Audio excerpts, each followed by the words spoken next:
They say dogs can sense things we can't. I never believed that, until the night Shadow saved my life.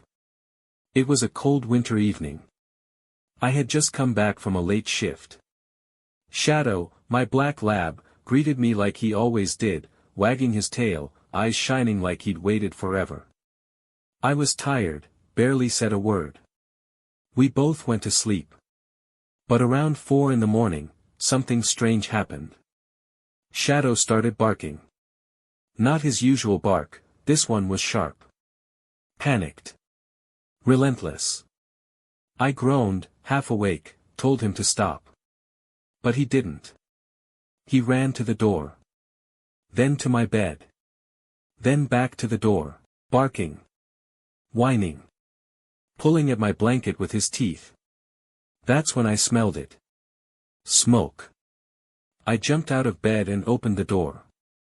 Thick, black smoke rolled into the room. The kitchen was on fire. An electrical spark, they said later. It had spread fast.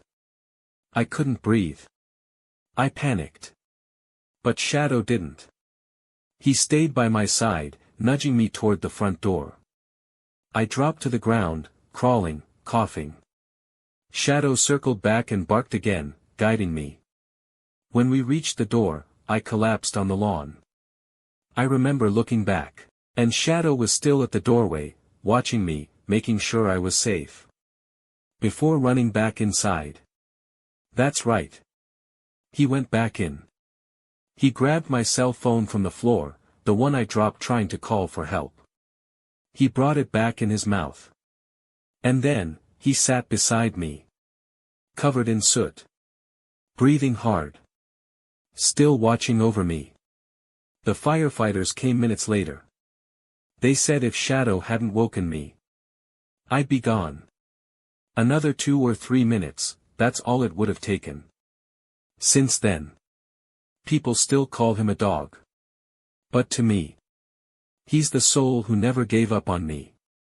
He's my family, my angel. My Shadow.